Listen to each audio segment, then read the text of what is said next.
Glória a Deus, você pode se assentar. Não deixe de orar, irmãos, no seu dia a dia, na sua vida, não é? Onde quer que você esteja sintonizado com Ele, Ele nos surpreende de maneira poderosa, não é? Há orações específicas que a gente faz e às vezes há orações tão inauditas, mas que Ele atende com tanta sutileza, né? Tanto detalhe, às vezes. Há um tempo atrás, deve ter uns 3, 4, 5 anos, nós estávamos caminhando a Sarião na rua e vimos fomos numa determinada loja, vimos um porta-copos ali. Eu falei, Sara, a gente precisa comprar um porta-copos, estamos sem ali, às vezes a gente coloca, não pode colocar copo molhado em cima de madeira, porque madeira mesmo, o negócio marca, né? Aglomerado, MDF, outras coisas até passa, mas madeira mesmo, às vezes você marca. Eu falei, tem que lembrar de comprar. Durante a semana, quando foi no final de semana, nós fomos numa igreja e tanta coisa para o pessoal, às vezes lembrar, querer dar e tal. O que foi que nos deram? Um porta-copos específico. Achei tão maravilhoso aquilo, porque é um detalhe, né? Você nem ora, às vezes é o agrado que Deus faz, né? O pessoal, às vezes, o influencer tem muito chamado mimo, não é? Então, eu não gosto de utilizar, às vezes, esse termo, porque você é um filho precioso de Deus, não é simplesmente um mimado, é um abençoado. Mas Deus faz uns negócios tão bonitos conosco, né? Tão legais conosco, nos dá alguma coisa tão interessante. Isso é interessante, não é? Então ore, clame a Deus, caminhe junto com Ele, que Ele entrega o teu caminho ao Senhor. Confia nele, o mais Ele fará. Obrigado, insente nele.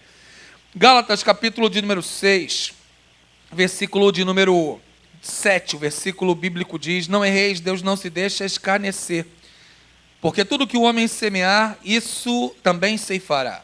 Porque o que semeia na sua carne, da carne ceifará corrupção, mas o que semeia no Espírito, do Espírito ceifará a vida eterna.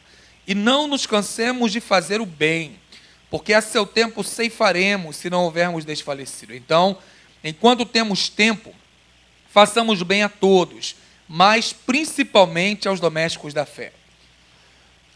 Tantas lições Paulo nos traz, não é? E às vezes a gente se torna limitado na nossa compreensão, influenciado pela contemporaneidade, pensa muito só em nós, não é? Alguns até dizem de uma colheita e semeadura como uma lei implícita no verso, mas o verso bíblico ele não termina, o texto bíblico não termina com tudo que o homem semear, isso ceifará. Ele prossegue no verso 10 dizendo: não nos cansemos de fazer o bem, mas vamos fazer principalmente esse bem também aqueles que são domésticos da fé, as pessoas que precisam. Vamos fazer o bem. Não é simplesmente um semear pensando em nós mesmos para colher, não é? Interessante que em Hebreus, capítulo de número 10, o texto, lá no final, capítulo 11, o texto bíblico diz que eles sem nós não seriam aperfeiçoados, falando sobre a galeria dos heróis da fé. E que alguns, sem ver a promessa, apenas viram de longe e contemplaram, mas não usufruíram dela. Às vezes você semeia, mas a simples alegria em semear, ela já realiza. O fazer o bem já realiza. De quebra, na caminhada, Deus permite com que a gente colha. Deus te dá uma faculdade. De quebra, você indo lá, evangelizando, fazendo a sua obra, servindo na faculdade, Deus lhe dá um diploma. Deus permite a você com que o sirva em uma casa, em uma vizinhança. De quebra, Ele abençoa em você em ter um teto para morar, em ter uma moradia. Deus, ele permite a você que o sirva no trabalho, que tenha uma profissão. De quebra, Ele lhe dá rentabilidade, Ele lhe dá o dinheiro, Ele lhe dá as possibilidades. Então, Deus nos dá tanto usufruto de tanta coisa boa que a gente semeia, que isso é uma maravilha. E quando nós semeamos, principalmente, não intencionalmente, não no desejo egocêntrico de ter por ter, da ganância como a sede do ganho, como isso é melhor para a nossa vida, irmãos, porque a longo prazo a gente vai encontrando tanta colheita daquela semeadura e isso é bom. Se envolve todas as dimensões, envolve a dimensão do amor, envolve a dimensão do servir, envolve a dimensão também do dar. Eu gostaria de convidar todos nós a aprofundarmos uma perspectiva que você e eu já temos, que todos os momentos de culto são para todos participarem. O que é culto? Conceito de culto. Culto é a tentativa do homem se aproximar de Deus. Então, o que nós estamos aqui? Nós estamos na centralidade de Cristo, procurando nos aproximar de Deus, mais ainda por meio de Cristo. Culto é isso. A tentativa do homem se aproximar de Deus. Culto é festa, culto é alegria e celebração. E todos os atos de culto, qualquer um que pega o microfone tem que tentar nos aproximar de Deus. E o momento de dízimos e ofertas também. Então eu gostaria que todos participassem. Mas pastor, eu não trouxe nada. Como é que eu vou participar? Você trouxe tudo, irmão. Você trouxe você trouxe a sua vida. Então eu gostaria que você pensasse da seguinte forma. Há alguns que Deus permitiu ter alguma coisinha a mais, uma finança a mais, uma possibilidade financeira, e vão participar com o seu dízimo, com a sua oferta. Há outros que estão sem R$1 no bolso, estão sem crédito no Riocar, estão sem crédito no Jaé, estão sem qualquer finança, estão orando de repente para ter como voltar para casa, mas trouxeram o coração. Nesse momento você vai pegar no seu coração e vai falar: Deus, o que eu tenho é o meu coração, toma o meu coração. Outros há que trouxeram a mente e o entendimento, além do coração, e falar: Deus, eu entendi, mas hoje eu estou sem qualquer possibilidade financeira, mas minha mente eu entrego para o Senhor. Mas que todos participem. Uns aqui com finanças, outros aqui com coração, outros aqui com mente, mas todos nós participarmos. Porque você já sabe, você já entendeu biblicamente, que oferta não tem simplesmente a ver apenas com o que nós temos, mas tem a ver com a nossa mente, com o nosso coração. Então o meu convite é que em todos os atos de culto você participe. Quando você tiver uma possibilidade financeira, quando você vir alguma coisa que você quer participar ainda também a mais, participe, esteja conosco, entregue o seu dízimo, entregue a sua oferta, você vai vendo as coisas sendo realizadas e vai participando. Pastor, mas eu não tenho, esse mês foi difícil, foi um remédio a mais para o meu pai, esse mês a coisa apertou, esse Uber a mais pegou justamente a minha possibilidade que eu poderia fazer, eu tive que ter 3 traslados aqui, não possibilitou-me. Meu irmão, entregue o seu coração. O que Deus quer ver é a nossa mente, o nosso coração diante do altar dele. Por isso, semeie alegria, semeie paz, semeie o seu amor a Deus, semeie o seu entendimento, o entendimento de que Deus está aqui realizando uma grande obra. E em 2026 ele falou: Igreja Batista Betânia, participa comigo dessa tão grande obra. Henrique, participa comigo dessa tão grande obra. Aline, participa comigo dessa tão grande obra. Pastor Josimar, participa comigo dessa grande obra. Pastor Noronha, participa comigo dessa grande obra. E de várias maneiras vamos participar.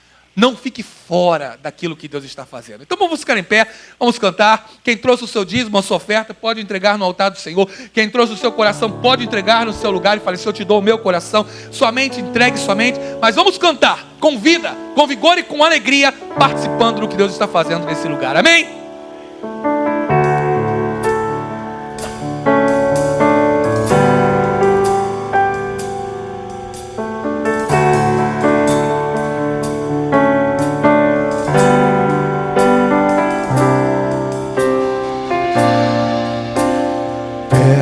Quero estar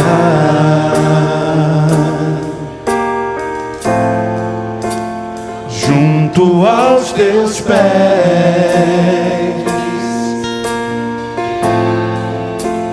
pois prazer maior não há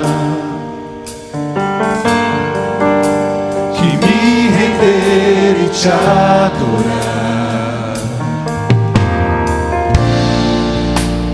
Tudo que há em mim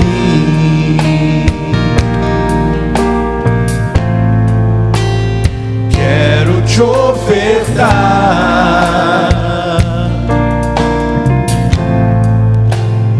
mas ainda é pouco, eu sei, se comparado ao que ganhei. Não sou apenas servo, teu amigo me tornei.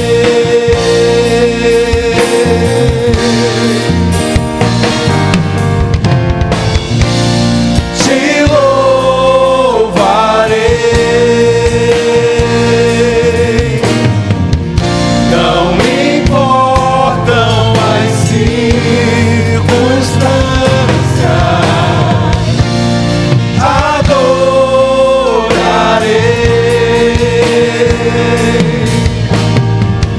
Somente a ti, Jesus.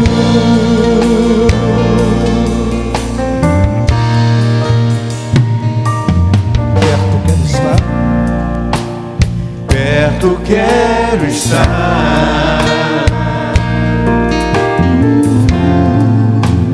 junto teus pés, pois prazer maior não há que me render e te adorar. Tudo que há em mim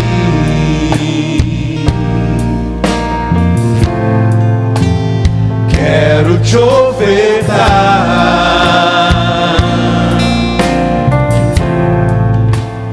mas ainda é pouco, eu sei,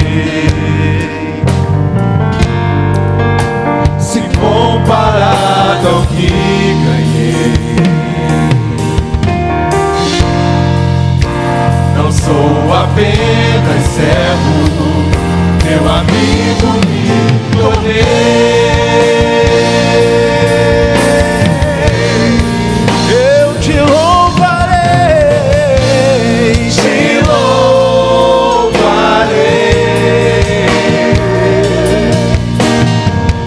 Não importam as circunstâncias, te adorarei,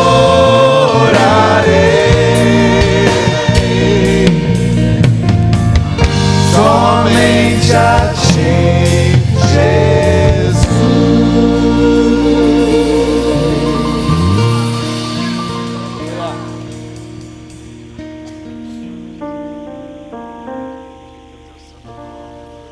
Dízimos, pelas ofertas, e não somente por isso, mas também por tudo que você entregou aqui, pela tua mente, conforme foi dito aqui, que está ávida por conhecimento, que está ávida pela palavra de Deus.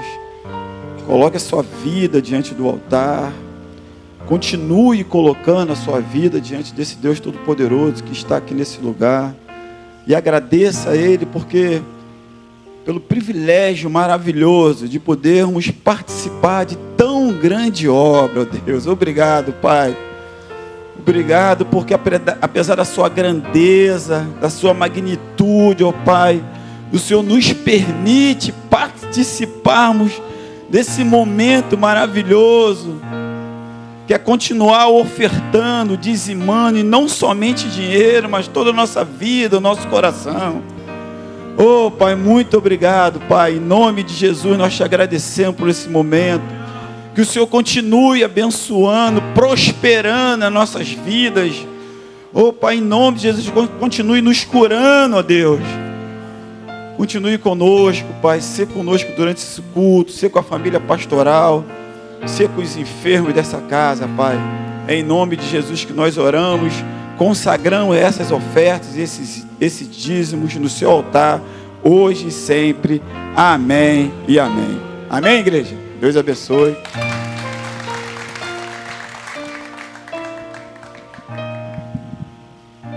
Você pode se assentar nesse momento.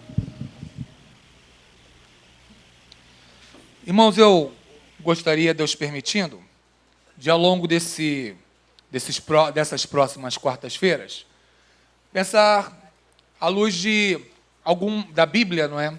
Algumas orações atendidas, começando pela fala de Jesus no Evangelho de João, capítulo 11. A minha expectativa, o meu desejo é organizar algumas sequências de mensagens domingo pela manhã, domingo pela noite, quarta-feira, em algum processo de alguns elementos centrais da fé cristã, tanto domingo manhã como domingo à noite e quarta-feira, mas ao longo desses domingos e quartas-feiras iniciais, ainda organizando essa sequência, aí vamos ter algumas mensagens um pouco específicas. Nas quartas-feiras agora, sobre algumas orações atendidas, né, focando um pouco mais a oração, o meu pedido é que cada ministério, em cada atividade, seja sempre clamando, orando, atento às necessidades, tentando trabalhar a questão de fé junto com obras, vendo aquilo que nós precisamos ter de direção de Deus para a nossa vida, para o nosso coração, tentando suprir a necessidade daquele que precisa, atento à necessidade de todas as maneiras.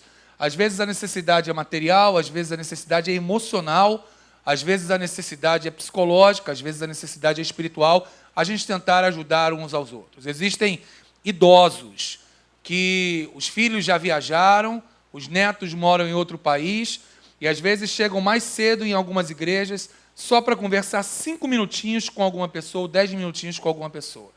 Às vezes você sentado conversando com alguém, ou às vezes só ouvindo, você vai ser uma bênção na vida de um idoso, na vida de uma pessoa que tanto precisa.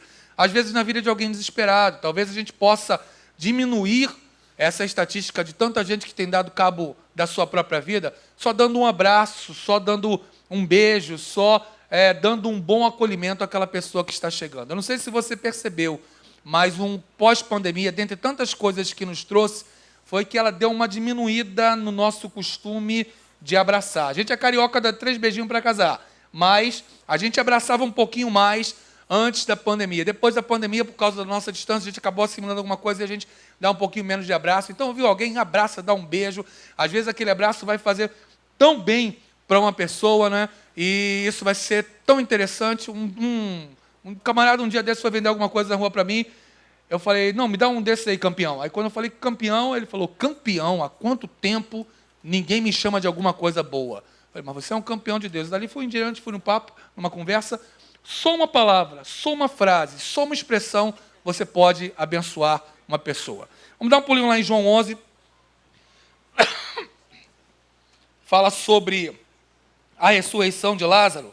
E vou passar por essa ressurreição, mas eu queria focar principalmente naquilo que Jesus menciona no versículo de número 42, quando é tirada a pedra, não é? E Jesus levanta os olhos do céu, começa a orar, e no versículo 42 ele faz uma expressão na sua oração muito interessante. Em João 11, 42. Jesus diz assim, eu bem sei que sempre me ouves, mas eu disse isso por causa da multidão que está ao redor, para que creiam que tu me enviaste. Eu sei, Pai, que o Senhor sempre me ouve, mas eu disse isso por causa da multidão que está em redor, para que eles creiam que tu me enviaste. Fecha não, a gente vai passear um pouquinho no texto, e eu queria pensar com você sobre justamente Jesus falar, ele sempre me ouve. Como é que nós podemos fazer para Deus também sempre nos ouvir? Eu queria fazer uma pergunta de início. Qual foi a sua última oração atendida? Assim, especificamente. Você sabe, orei especificamente por isso. E Deus atendeu. Um minutinho para você ver aí com a pessoa do seu lado. Qual foi a sua última oração atendida? Ele fala e você fala. Pergunta a ele qual foi a última oração. Deixa ele falar e você também fala aí. Qual foi a última oração atendida? Qual foi a sua última oração atendida? Muito tempo, pouco tempo? Rápida, demorada? Qual foi a sua última oração atendida? É a minha pergunta. Pastor, minha última oração atendida tem umas 2 semanas aí. Levanta o braço aí, umas 2 semanas aí. Quem está caminhando, mais ou menos, umas 2 semanas. Quem teve uma oração atendida esse mês aí? Levanta o braço, por gentileza. Um mês.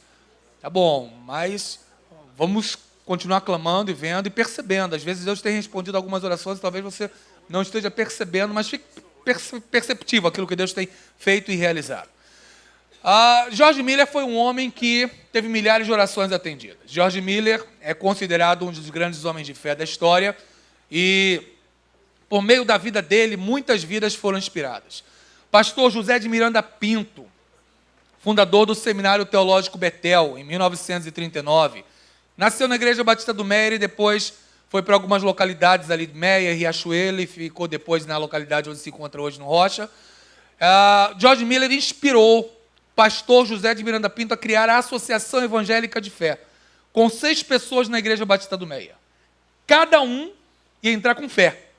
Cada componente entraria com fé. E, a partir da Associação Evangélica de Fé, foi iniciado o Seminário Teológico Betel, foi iniciado o Recolhimento Betel, que é o asilo de senhoras que nós temos ali na Rua General Rodrigues, ao lado do Seminário Teológico Betel. Foi iniciado o Sinal de Vida, que início foi uma escola de recuperação de dependentes químicos e hoje é um pouco mais abrangente em seu trabalho e obra, e o Colégio do Seminário Teológico Betel. Tudo isso inspirado na perspectiva de George Miller, de que Deus ele responde à oração do que clama. Então a Associação Evangélica de Fé, no Rio de Janeiro, ela existe para mostrar ao mundo que Deus responde à oração do justo. Deus responde à oração do que clama. Deus responde à oração do que ora. George Miller ele sustentou 2.000 órfãos pela fé, fundou 9 orfanatos, distribuiu milhões de folhetos, milhares de bíblias, sustentou uma série de missionários e foi um homem de Deus para o seu tempo ali no século XIX.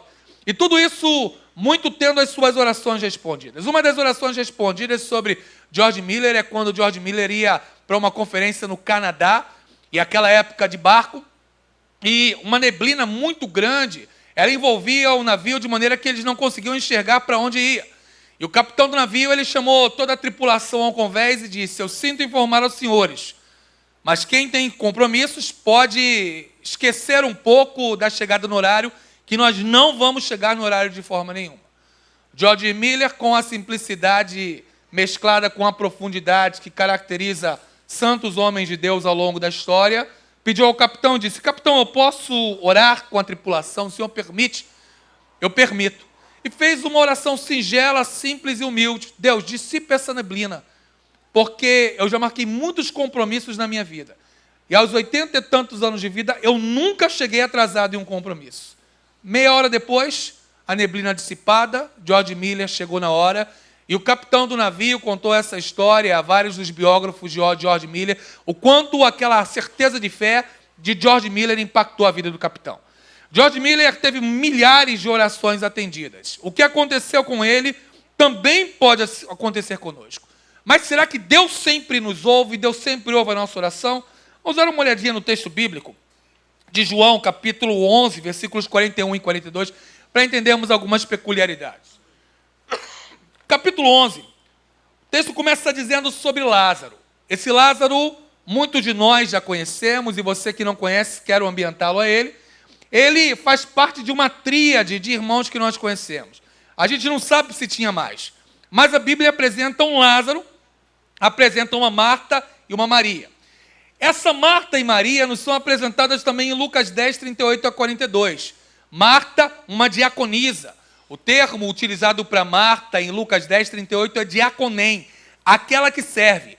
Maria é conhecida como aquela que ficou aos pés do Senhor. Daqui a pouco a gente volta a isso. Marta, ela não fazia coisa errada. As pessoas às vezes falam tão mal de Marta, isso aí é tão ruim, porque ela estava diaconem. Ela estava prestando um serviço de assistência diaconal, mas só que ela precisava equacionar as coisas da sua vida. Ela fazia a coisa certa, mas ela não entendeu que naquele momento Jesus estava lá e ela deveria estar ali também junto com ele, junto com Maria, cuidando daqueles que estavam ali também, junto com Jesus, recebendo ele ali. Então o que ela fazia era certo, mas fazia o certo sem discernimento de oportunidade, de situação naquele momento. Mas Marta era uma serva de Deus, assim como Lázaro, assim como Maria. Lázaro morre. Ele adoeceu de uma enfermidade, não é? Morreu. Primeira notícia que chega para os discípulos de Jesus é que Lázaro estava profundamente enfermo, e depois Jesus diz abertamente: olha, Lázaro, eu vou lá, ele está descansando. Ele está dormindo? E depois ele diz abertamente: Lázaro morreu, e eu vou ir lá. Tomé, ele pega a palavra e fala: nós vamos lá, como que numa atitude de fé. Nós vamos lá e estamos dispostos a morrer por ele. Nós podemos morrer por ele. Jesus, então, ele fala: vamos lá, vamos voltar para a Judéia. Só que os discípulos estranham. A maior parte do ministério de Jesus foi na Galileia, foi no norte. Palestina nos dias de Jesus, dividida em 5 regiões. Palestina é uma faixa de terra menor do que o Sergipe. Israel nunca conquistou toda a terra que era para conquistar. É interessante isso, não é?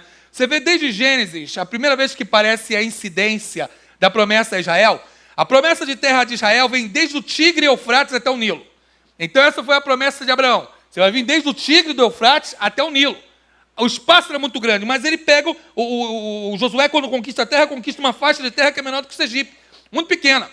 Nos dias de Jesus era dividido em 5 regiões.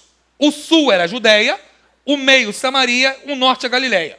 Rio Jordão cortava, do outro lado Decápolis e Pérea. 5 regiões. A maior parte do ministério de Jesus foi aonde? No norte.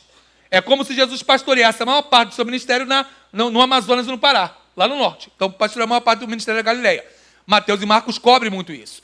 Mas no Evangelho de João, é muito interessante você apreciar isso quando você estudar João, que muitas vezes ele está na Judéia. João é o que mais fala das viagens de Jesus ao sul. O que mais fala de Jesus na Judéia. Quer festa, é João. João fala muito de festa, fala de festa das luzes, do Hanukkah, fala de festa dos tabernáculos. Nenhum outro evangelista é tão festivo como João. E as festas acontecem em Jerusalém. Então, Jesus agora, ele propõe voltar para a Judéia. Ou seja, é uma viagem. Ele está na Galileia, vai voltar para a Judéia. É pesada essa viagem. Ali você tem Betânia naquela região, Betânia está nessa parte, e eles vão voltar. Vão regressar para a Judéia. Mas, dentro de um propósito, que os discípulos questionam, falam, Jesus, o senhor estava lá agora, Jesus. Então o pessoal estava querendo pegar o senhor está sabendo? O senhor lembra que o pessoal queria lhe apedrejar, queria lhe matar, queria acabar com o senhor? E aí ele tem uma afirmação bastante interessante. Versículos de número 9 a 10 do capítulo 11. Jesus diz, não há 12 horas no dia, se alguém andar de dia não tropeça, porque vê a luz desse mundo. Mas, se andar de noite tropeça, porque nele não há luz. Jesus às vezes vem com umas falas assim que nos parecem tão inusitadas, né? Peraí, Jesus, a gente está falando de morte, a gente está falando de viagem, e o Senhor está falando de luz, o Senhor está falando de tropeço. Que história é essa? Então Jesus está dizendo, se você andar na luz, você não tropeça. Tem 12 horas no dia, você vai andar de manhã até de noite. No relógio judaico, 6 da manhã até 6 da tarde. É o dia, 12 horas. Se você andar nesse tempo, você não vai tropeçar. Estamos num tempo sem luz elétrica, estamos num tempo de lamparina. Agora, se você andar de noite, nas trevas você tropeça.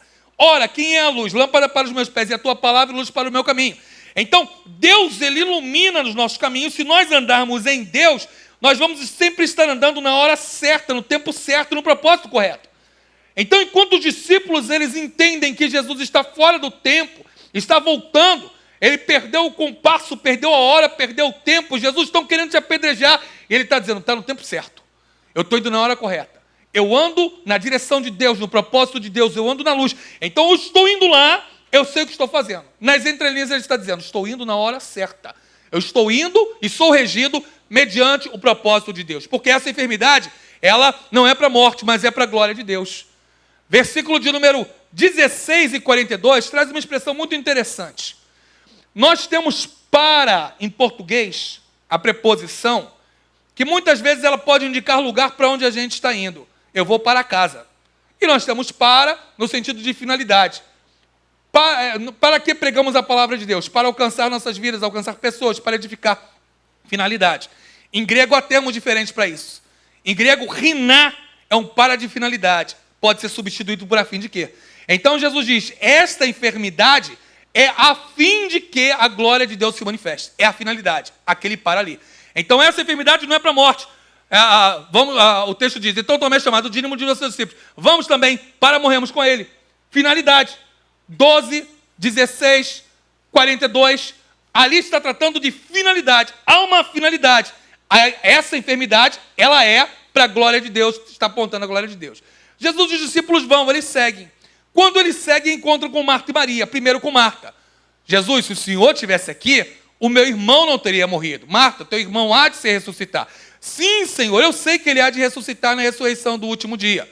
Mas Jesus não estava falando da ressurreição do último dia, a gente sabe. Estava falando de uma maneira imediata. Então, Marta vai, e aí Marta chega diante de Maria. Quando Marta chega diante de Maria, ela traz uma expressão, versículo 28, muito bonita. O mestre está aqui e te chama. É muito interessante, né? Nós somos chamados por Jesus. Mas não, eu vou lá, chego lá, Jesus, eu estou precisando que o Senhor dê uma passadinha lá num pessoal meu e console. Estou precisando que o Senhor dê uma passadinha lá no cemitério e ressuscite o morto. Estou precisando que o Senhor visite um parente lá meu e haja nele. E ele chega lá e pergunta, cadê pastor Edilson? Pastor Edilson está aí, posso falar com ele? Jesus, eu estou com um pessoal lá morto, mas não, tudo bem, mas cadê pastor Josimar? Mas Jesus, dá uma passadinha lá, mas cadê Ramon? Cadê Uziel? Cadê Marta? E Jesus, ele vai perguntando por Maria. Maria chega perto de Jesus. Quando Maria chega perto de Jesus, é interessante, ela se lança aos pés. Dê uma olhada em Maria nos evangelhos. Maria só fica nos pés de Jesus. Se essa Maria, como querem alguns intérpretes, e como diz João, é aquela que derrama o vaso de alabastro com unguento sobre Jesus, quando ela lança o unguento sobre Jesus, ela se lança aos seus pés. Quando Jesus ressuscita, Maria abraça os seus pés. Quando Marta está ocupada com as coisas dessa vida, em Lucas 10, 38 e 42, Maria está aos pés de Jesus. E agora, nesse texto, quando Maria vê Jesus, Maria se lança aos pés. Todo texto que Maria, irmã de Marta, aparece, ela se lança aos pés de Jesus. Dê uma olhada depois, quando você olhar no Evangelho. É como o centurião. Todo centurião na Bíblia faz coisa boa. São 4 centuriões. Todo centurião sempre faz uma coisa boa, é temente a Deus. Curioso isso. Em tese, a gente olha o centurião como gentil afastado de Deus, mas todo centurião é temente a Deus. Examine os centuriões da Bíblia e examine Maria. Maria sempre se joga aos pés de Jesus. Marta está junto, mas ela se lança aos pés de Jesus. Os presentes questionam a Jesus o porquê que ele poderia ter feito, por que ele não fez antes, não é? Mas eles desconsideram o propósito de Deus. Se o Senhor tivesse aqui antes, agora tem 4 dias, já cheira mal. Agora tem 4 dias, Jesus, agora não adianta, não é? Eles desconsideram o propósito. Mas a gente sabe, a gente até canta, não é? Jesus, plano melhor, nunca chega atrasado. Sua hora é perfeita, sua maneira a mais linda. Jesus está sempre na hora. É interessante a afirmação do pessoal. Ele já cheira mal. O neném nasce, cheira bem. A gente morre, cheira mal.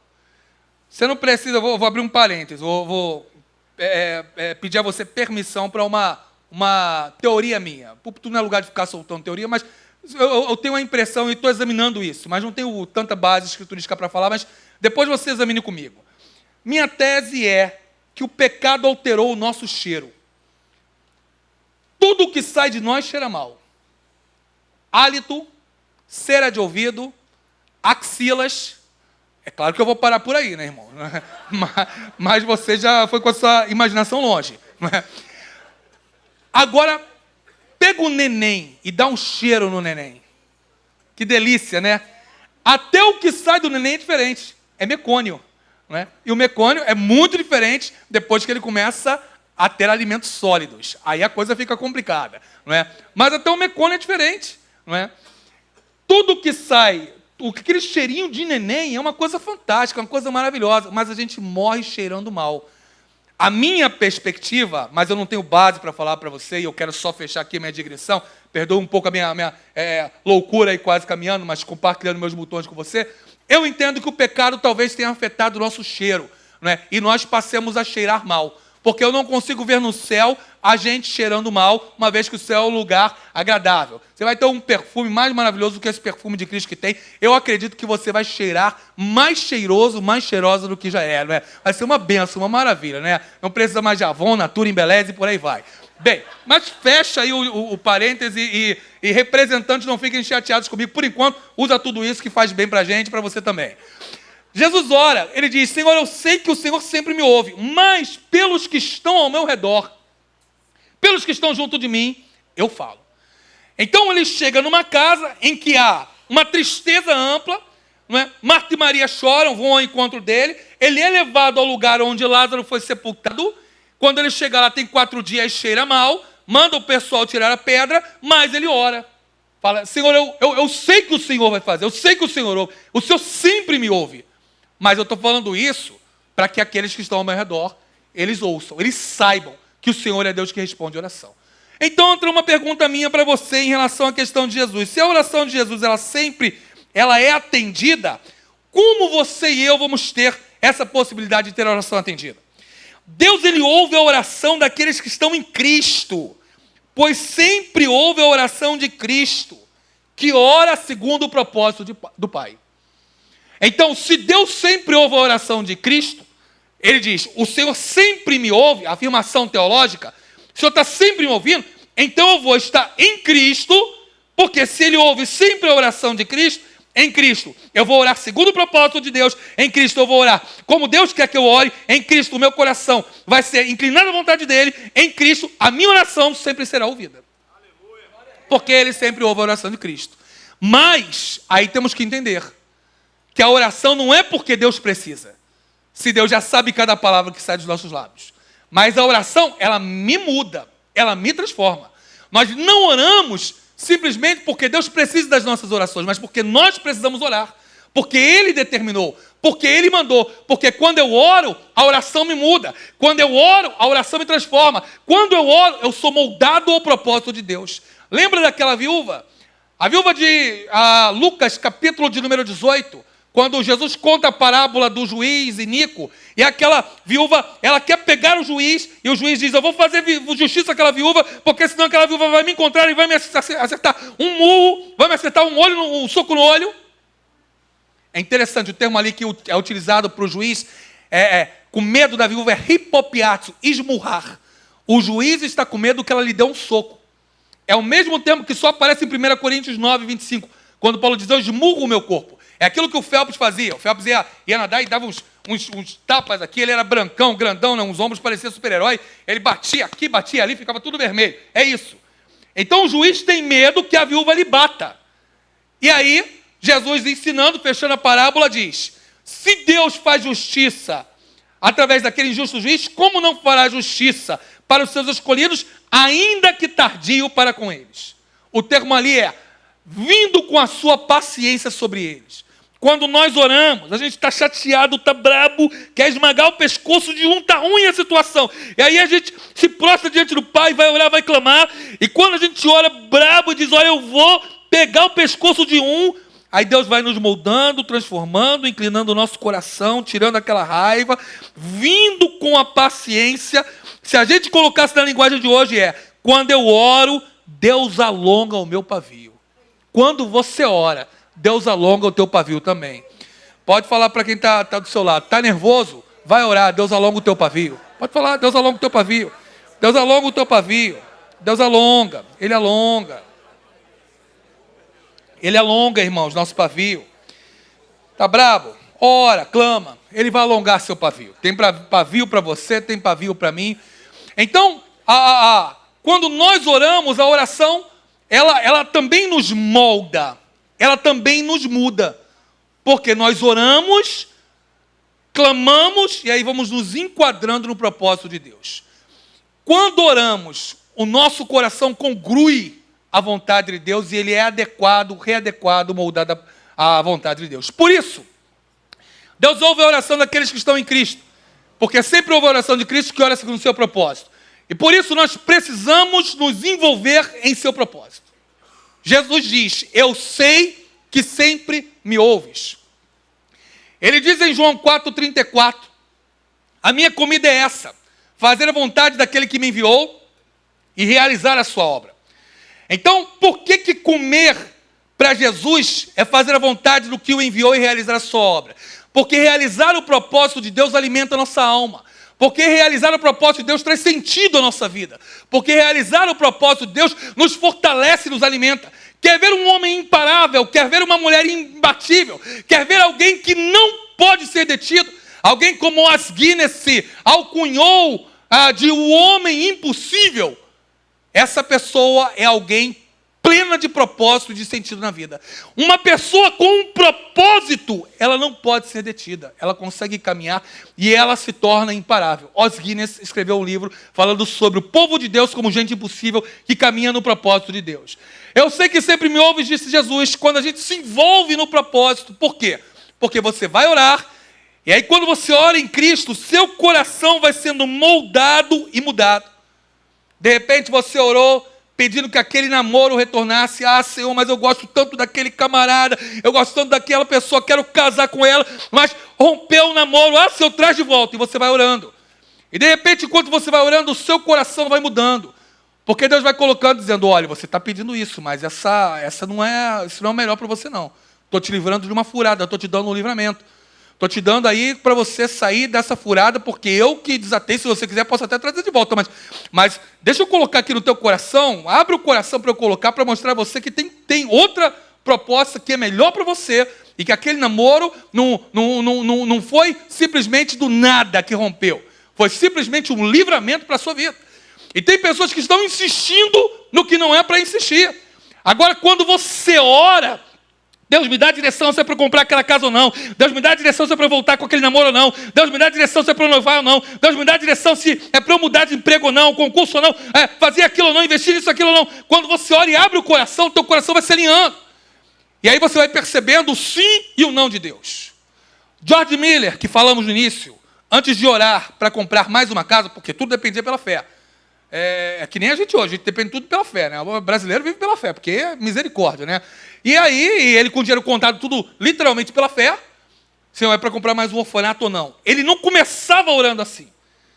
Ele reservava 15 dias. Nos 15 dias iniciais, a oração dele era: Deus, neutraliza a minha vontade de mim mesmo, neutraliza o meu querer, neutraliza o que eu quero, neutraliza o que eu acho, neutraliza o que eu penso. E aí depois dos 15 dias ele começava a orar: Deus, agora vai colocando o teu propósito, para que eu ore de acordo com a tua vontade, com o teu querer. E foi esse homem que alimentou milhões. Irmãos, quando nós oramos, Deus ele nos ouve em Cristo. Por quê? Porque precisamos nos envolver no seu propósito. Aí o seu propósito vai se realizando, porque o nosso coração vai mudando. Quer uma resposta de Deus para o seu coração? Quer uma resposta de Deus para a sua vida? Primeiro, caminhe nele. Deixe ele falando. Abre o seu coração para ele ir. Porque as definições vão surgindo em oração. Ele vai esclarecendo para onde você deve ir. Ele vai tirando a sua vontade quando você abre o coração e colocando a vontade e o querer dele. E aí a vontade dele prevalece. E aí Deus vai lhe ouvir, porque você está orando em Cristo e as portas vão se abrir em nome de Jesus de Nazaré, porque está nele. Segundo, Deus ouve a oração daqueles que estão em Cristo, pois sempre ouve a oração de Cristo, que ora segundo o seu propósito. E por isso, precisamos estar dispostos a ser um sinal de que Deus está agindo. Disse Jesus. Disse isso por causa da multidão que está em redor. Deus, eu sei que o Senhor me ouve, disse Jesus. Mas eu estou dizendo por causa daquele pessoal que está me ouvindo orar. Então eu estou falando por causa deles. Jesus sabia que muitos dos seus sofrimentos, muito daquilo que ele passava, muito daquilo que ele estava orando, era para testemunho daqueles que estavam ao seu redor. John Piper, falando sobre Colossenses 1:24, que fala que a nossa vida, o nosso ministério, é para completar as aflições de Cristo. Ele nos lembra: os sofrimentos de Cristo foram para expiação. Os nossos sofrimentos são para a propagação. Os sofrimentos de Cristo foram para tirar os pecados do mundo. Os nossos sofrimentos são para a propagação do Evangelho muitas vezes. Talvez você se questione tanto por tanta luta que passa. Talvez se questione tanto porque a oração talvez ainda não tenha sido atendida. Talvez você se questione tanto porque parece que a resposta chega do lado, a resposta chega do outro, a resposta chega na frente, a resposta chega para todo mundo. E chegou um cara ontem na igreja, um novo convertido, aceitou Jesus, daqui a pouco veio a resposta dele, ele já está testemunhando, e você fala: mas pai, eu estou há 10 anos na igreja e não tenho a minha resposta. Por que chegou para aquele de um dia?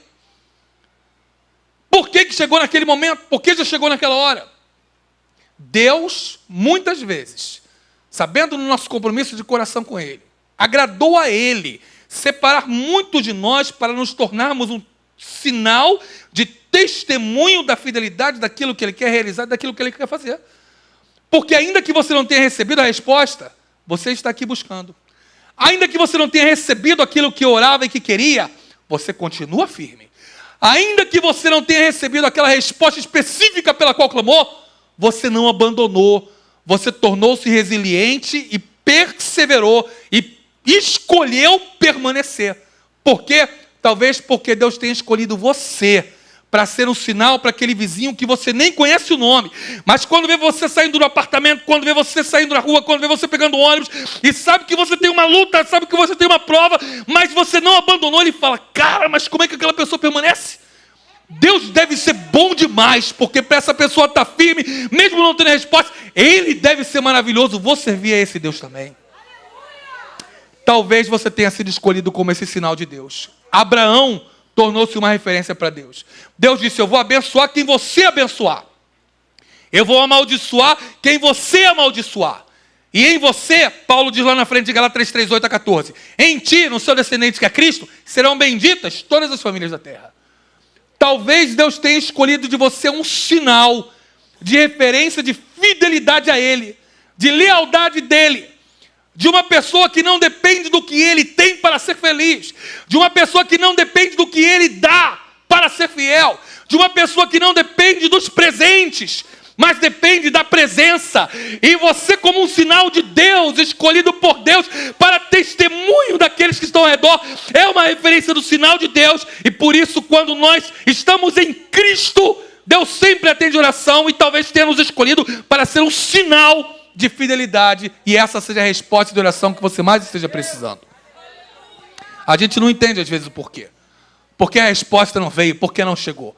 Mas é porque às vezes Deus escolheu para mostrar o seu poder da sua fidelidade, o quanto nós o amamos, o quanto ele é bom, nos permitiu ser esse sinal para outras pessoas vislumbrarem e verem a caminhada dele conosco, nossa com ele, e que nós não dependemos daquilo que ele tem, mas nós o amamos por quem ele é.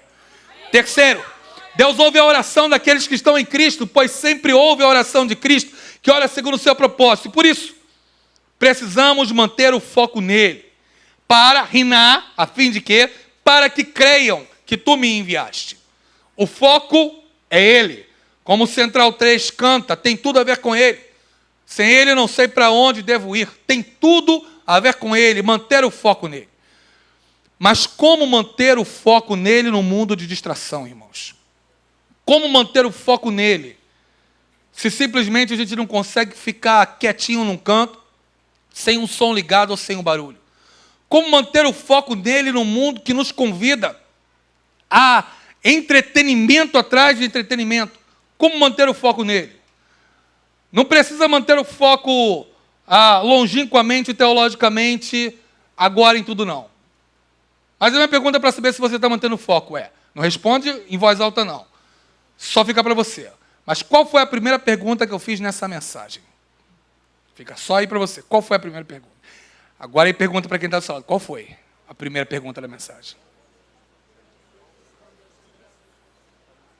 Por aí você vai tirando seu foco. Hã? A Bia já respondeu. Que maravilha. Não é? Qual foi a sua oração, a última oração atendida? Não é? Qual foi a última resposta de oração que você teve? Foco. Foco. Por quê? Como ele vai falar conosco se muitas vezes a gente não mantém o foco naquilo que ele reservou para nós, para a gente ouvi-lo, para a gente ouvir falar. Não é? Por isso precisamos manter o foco nele. Jesus diz, a fim de que creiam que tu me enviaste. Ele é o foco. Atos, capítulo 18, versículo de número 26. Apolo pregava bem, Apolo tinha boa retórica, tinha bom ensino, tinha boa oratória. Apolo tinha uma educação grega. Cultura palaciana, fala, e uma retórica indefectível. Apolo era muito bem quisto pelos seus pares, mas Priscila e Áquila chegam para ele e falam, Apolo, vamos lhe declarar mais pontualmente, dependendo da versão, mais precisamente o caminho de Deus. Tá bom, Apolo, mas vira para o foco, mantém o foco, vamos focar. Apolo precisava manter um pouquinho mais do foco. Portanto, irmãos, quando eu penso em orações atendidas, para nossa oração ser atendida, a gente precisa fazer como George Miller, se lançar nele e fala, Deus, o Senhor sempre ouve Jesus, eu estou nele eu sei que o meu coração vai ser mudado, então eu estou te pedindo algo, mas direciona o meu coração, se é para eu pedir isso mesmo ou deixar. Senhor, eu sei que o Senhor pode me separar como um sinal, então me ajuda a aguentar. Senhor, eu sou convidado a tantas distrações, mas me ajuda a manter o foco. Me ajuda a manter o foco. E fazendo nisso, podemos pensar, pode seguir para a tela de conclusão. Podemos pensar em relação à nossa conclusão. Aquilo que Deus colocou em sua vida, aquilo que Deus colocou em seu coração, em meu coração, em nosso coração. Pensar que quando Deus quer que uma tarefa impossível seja feita, Ele arruma uma pessoa impossível e a quebranta. Quando Ele quer que uma tarefa impossível seja feita, Ele arruma uma pessoa impossível. Talvez alguém para ser o sinal dele, quebrando aquela pessoa. Diz Chuck Swindoll, e ele usa aquela pessoa. Se você for essa pessoa que Deus escolheu como uma pessoa impossível para uma obra impossível, de repente não é uma obra de proclamação aqui no púlpito, de repente não é uma obra de administração de louvor, mas uma obra na sua casa, na sua família, naquela sessão de ensino, naquela faculdade, naquele departamento, naquela comunidade, junto àquela vizinhança que tanto precisa de você, numa obra específica, no Pop Rua, no ICV, nos ministérios que Deus colocou aqui, tantas outras coisas. Talvez Deus tenha reservado uma coisa específica só para você, dizendo, essa obra é contigo, mas Deus, isso é impossível. Por isso foi você. Porque Deus quer realizar uma obra impossível, chama uma pessoa impossível, quebranta ela e usa. Quem sabe você não é essa pessoa? Se é para realizar essa obra impossível, então mergulha nele, mergulha em Cristo.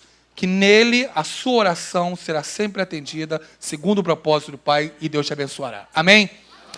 Feche seus olhos, curve sua cabeça, vamos falar com o Pai, vamos falar com Deus, colocando nossa vida, nosso coração diante dEle nesse momento. Pai, essa é a Tua palavra, Santo Deus. Tu és o nosso Deus, o Deus de Abraão, Isaac, Jacó, o nosso Deus, o nosso Rei, o nosso Senhor, Pai. Ó Deus, e naquele momento onde Jesus ele vai visitar Marta e Maria, ressuscita Lázaro e fala naquele momento que sabe que o Senhor sempre ouve, mas diz isso por causa daquelas pessoas que estavam ao redor, a fim de que crescem no Senhor. Pai, Pai, Pai, nós queremos lhe pedir, Deus, realiza também a Tua vontade em nós.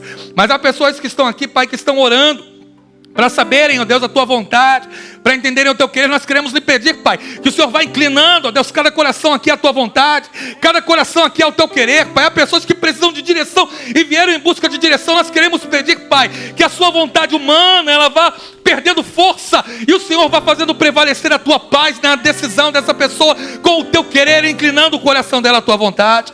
A Deus, o Senhor escolheu alguns homens e mulheres aqui para serem um sinal do Senhor, um sinal, ó Deus, de cumprimento das aflições, um sinal, ó Deus, de propagação, pela resiliência, pela fé dessa pessoa, mas a carga está pesada, está doendo. Pedimos, Pai, fortalece. Ah, Deus, fortalece, fortalece, fortalece mesmo, Pai. Fortalece agora os artérios, fortalece os braços, fortalece as pernas dessa pessoa, fortalece mente e coração. Ajude a não desistir. Aquele que entrou aqui pensando em parar, Pai, pensando em desistir, renova as forças do que não tem vigor. Dá esforço, Pai, porque o que espera no Senhor renovará as suas forças, subirá com asas como águia, correrá e não se cansará, caminhará e não se fatigará. Por isso fortalece, Senhor, ajuda-nos, Pai, a sempre manter o foco em Cristo, Pai, para que nele, ó Deus, sejamos um sinal a essa geração de que o Senhor atende as orações, ó Deus, por atender em Cristo a oração do Teu povo, e faz assim, trazendo a resposta àquele que precisa da parte do Senhor no Teu tempo e no Teu modo, e te daremos toda a gratidão em nome de Jesus, Teu Filho amado. Amém, amém e amém. Vamos ficar em pé, vamos cantar ao Senhor, louvar.